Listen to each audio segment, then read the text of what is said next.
ದೆಹಲಿಗೆ ತಲುಪಿದ ಇಬ್ಬರು ಕನ್ನಡಿಗರ ಮೃತದೇಹಗಳ ಜೊತೆಗೆ ಕುಟುಂಬಸ್ಥರು ದೆಹಲಿಯಲ್ಲೇ ಲ್ಯಾಂಡಿಂಗ್ ಆಗಿದ್ದಾರೆ. ದೆಹಲಿ ಏರ್ಪೋರ್ಟ್ನಲ್ಲೇ ಸಂತ್ರಸ್ತರಿಗೆ ಊಟದ ವ್ಯವಸ್ಥೆ ಮಾಡಲಾಗಿದೆ. ಇನ್ನು ಮಧ್ಯರಾತ್ರಿ 1:15ಕ್ಕೆ ದೆಹಲಿಯಿಂದ ವಿಮಾನ ಹೊರಡುತ್ತೆ. ನಸುಕಿನ ಜಾವ 4 ಗಂಟೆಗೆ ಬೆಂಗಳೂರಿಗೆ ತಲುಪಲಿದೆ ಈ ಒಂದು ವಿಮಾನ. ಕರ್ನಾಟಕ ಭವನದ ಅಧಿಕಾರಿಗಳಿಂದ ಊಟದ ವ್ಯವಸ್ಥೆಯನ್ನು ಕೂಡ ಮಾಡಲಾಗಿದೆ.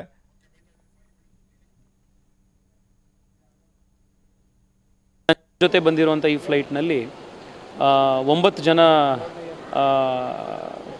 ಬೆಂಗಳೂರಿನ ಸುಜಾತ ಅವರ ಹಸ್ಬೆಂಡು ಮತ್ತು ಪಲ್ಲವಿ ಅವರ ಹಸ್ಬೆಂಡು ಮಂಜುನಾಥ್ ಅವರ ಪಾರ್ಥಿವ ಶರೀರ, ಅವರ ಕುಟುಂಬಸ್ಥರು. ಈ ಫ್ಲೈಟ್ನಲ್ಲಿ 11 ಜನ ಇರೋವಂಥದ್ದು. ಅಲ್ಲಿಂದ DGCA ಮತ್ತು ಲೋಕಲ್ ಪೊಲೀಸು, ಹಾಸ್ಪಿಟಲ್ ಅಥಾರಿಟೀಸು ಎಲ್ಲರ ಜೊತೆ ಪೊಲೀಸ್ ಎಲ್ಲರದ್ದು ಕೋಆರ್ಡಿನೇಷನ್ ಮಾಡಿ ಬಾಡಿ ಫ್ಲೈಟಲ್ಲಿ ತೊಗೊಂಡು ಬಂದಿದೆ.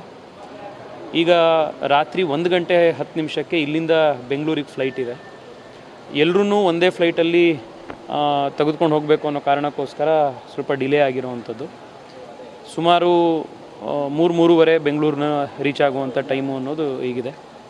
ಇಲ್ಲೂ ಕೂಡ ಅವರಿಗೆ ಊಟದ ವ್ಯವಸ್ಥೆ ಎಲ್ಲ ಅರೇಂಜ್ ಮಾಡಾಗಿದೆ. ನನ್ನ ಜೊತೆ ಬಂದಿರುವಂಥ ಈ ಫ್ಲೈಟ್ ಕಾಶ್ಮೀರದಲ್ಲಿ ಬೆಂಗಳೂರಿನ ತಾಯಿ ಮಗಳು ಸಿಲುಕಿಕೊಂಡಿದ್ದಾರೆ. ತಾಯಿ ಶಾಲಿನಿ ಹಾಗೇನೆ ಪುತ್ರಿ ಪೂಜಾ ಮಾನೆ ರಕ್ಷಣೆಗೆ ಮನವಿಯನ್ನು ಮಾಡಿದ್ದಾರೆ.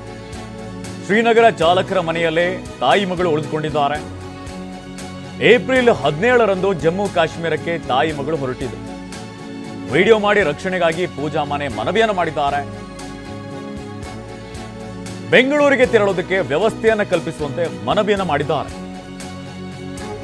ಈ ಒಂದು ವಿಡಿಯೋದ ಮೂಲಕವಾಗಿ ಇಲ್ಲಿ ನನಗೆ ಭಯವಾಗ್ತಿದೆ ಅಂತ ಅಳಲನ್ನ ತೋಡ್ಕೊಂಡಿದ್ದಾರೆ.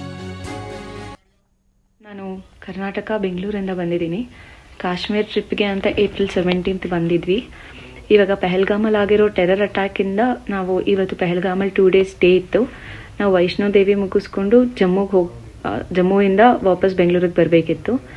ಸೊ ಇವಾಗ ಇನ್ನು 3 days ಇರೋದ್ರಿಂದ ನಮಗೆ ಇಲ್ಲಿ ಶ್ರೀನಗರಿಂದ ಡೈರೆಕ್ಟಾಗಿ ನಮಗೆ ಬೆಂಗಳೂರಿಗೆ ಇವ್ಯಾಕ್ಯುಯೇಟ್ ಮಾಡಿದ್ರೆ ತುಂಬ ಹೆಲ್ಪ್ ಆಗುತ್ತೆ. ಬಿಕಾಸ್ ನಾವಿಲ್ಲಿ ಶ್ರೀನಗರಲ್ಲೇ ಇದ್ದೀವಿ. ಇನ್ನು ಸದ್ಯಕ್ಕೆ ನಾವು ನಮಗೆ ಟ್ರಿಪ್ಗೆ ಹೆಲ್ಪ್ ಮಾಡ್ತಾ ಇದ್ದಿದ್ದ ಡ್ರೈವರ್ ಅವ್ರ ಮನೆಯಲ್ಲಿ ಉಳ್ಕೊಂಡಿದ್ದೀವಿ. ಸೊ ನಮ್ಮ ಫ್ಲೈಟ್ ಟಿಕೆಟ್ಸ್ ಸ್ಯಾಟರ್ಡೇ 26th ಇರೋದ್ರಿಂದ ಅದು ನಾನು ಟ್ರೈ ಮಾಡಿದೆ ರೀಸ್ಕೆಡ್ಯೂಲ್ ಮಾಡೋಕ್ಕೆ. ಅದು ಪಾಸಿಬಲ್ ಇಲ್ಲ. ಬಿಕಾಸ್ ನಾವು ಜಮ್ಮುಗೆ ಹೋಗೋಕ್ಕೂ ಹೈವೇ ಕ್ಲೋಸ್ ಆಗಿ ಲ್ಯಾಂಡ್ ಸ್ಲೈಡ್ಸ್ ಆಗಿರೋದ್ರಿಂದ ನಮಗೆ ಶ್ರೀನಗರಿಂದ ಬೆಂಗಳೂರಿಗೆ ಫ್ಲೈಟ್ ಸಿಕ್ಕಿದ್ರೆ ತುಂಬ ಯೂಸ್ ಆಗುತ್ತೆ. ಸೊ ನಾನು ರಿಕ್ವೆಸ್ಟ್ ಮಾಡ್ತೀನಿ ಕಿ ನಮ್ಮನ್ನು ಇಲ್ಲಿಂದ ಡೈರೆಕ್ಟಾಗಿ ಬೆಂಗಳೂರಿಗೆ.